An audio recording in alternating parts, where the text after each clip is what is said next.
What's going on, guys? It's Groove back again with another chapter from Parallel and the Bitcoin Social Layer by Brian DeMint. A nice chunk of this book goes over the tools of the puppet masters and how we are controlled by the people who run this current system that we live in. And he talks about how, a lot of that is the news and the media, how they run different types of propaganda, again, to just control us. And I know one of my favorite movies is Black Hawk Down. That was funded by the CIA. And it's like, wait a minute, that wasn't just some random movie that just came out of Hollywood that was awesome. And it's like, no, that was specifically funded by the CIA to get young men to join the military, to get that camaraderie of, oh my God, of brotherhood, of the military and fighting for your country. So they would sign up. And so these are all tools that are used by the puppet masters who control us and manipulate us and make us think certain different things. One of the biggest tools, again, is which we're going to go over today. He has an entire chapter dedicated to the education system and how it is designed to turn us into NPCs or non-playable characters.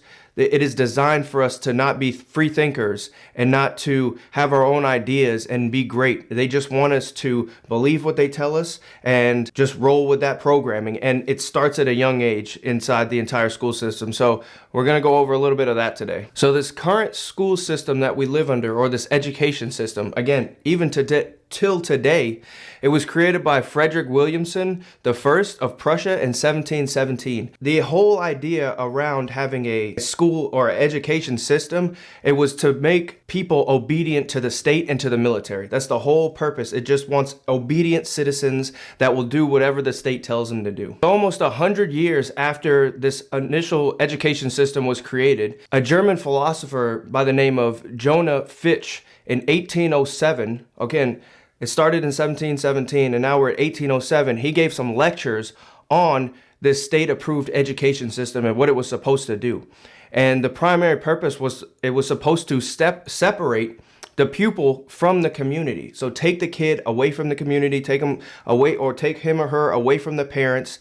And then it was meant to program them. It was meant to destroy free will within a student. They want the student or pupil to be incapable of making action or thought without the schoolmaster's permission. You take these kids and they're sponges, and now you just tell them exactly what to do and how to think, and so they can't think for themselves. So now they need to come to you for all of their problems, all of the answers.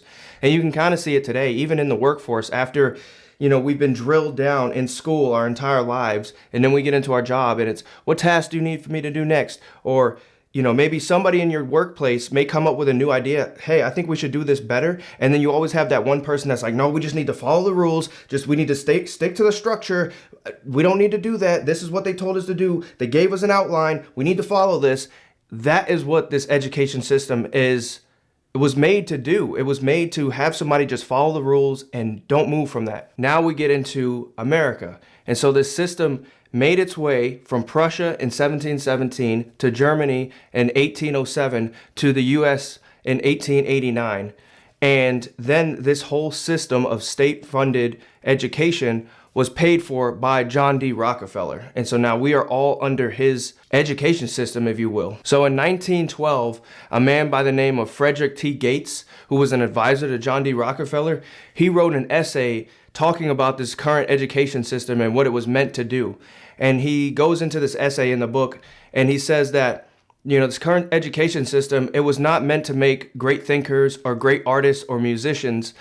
The entire education system was designed to make good, obedient workers that will run their businesses. That's the whole point of the education system. Again, it's not to make you smart. It's not to make you a free thinker. It's just so you'll be a good little obedient person that will go work for their businesses and make them more money. So then after that, he just talks about, if you want to break free of this hamster wheel, we need to stop feeding this beast of an education system, the hearts, minds, and souls of our children. So we're just giving our children to these public school systems and just letting them get indoctrinated. We really need to look into homeschooling if that is an option for you. If it's not, you should really be in your kids' lives. They can't just go to school for 8 hours a day, getting indoctrinated, and then come home and sit on the game or sit on the iPad, and you don't ask them about anything. You're not questioning them. You're not trying to help them become great or, challenge their own thinking and their own beliefs of what they learned in school. And he says, like, the only way to really get away from this or to get around this is to become financially free. That must be the number one goal of everybody, is to get financially free.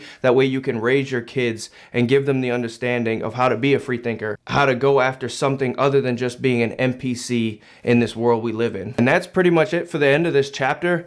I really like this chapter, going down the history of the education system and how it came about and how it was evolved over time and the whole purpose of it. And even today, I see people saying that this new administration that's coming into the office wants to get rid of the current education system, and people are trying to fight against that. They want to tear down the education system. The education system is bad. It wasn't meant to be good. It wasn't meant to make you a thinker. It wasn't meant to make you a scholar. It was just supposed to make you a worker.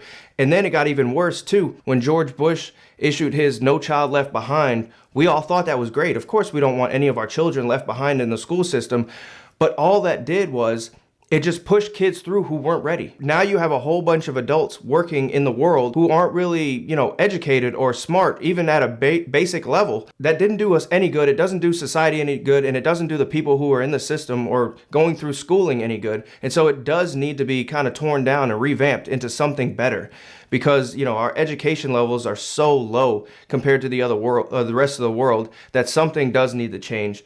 And again, just going over this chapter, realizing what the current education system was designed for, it really makes you rethink a lot of things. And that's why I love going down this Bitcoin rabbit hole. You get to go down all of these other paths and look at other things, pulling back that curtain to see wow, what the heck is really going on outside.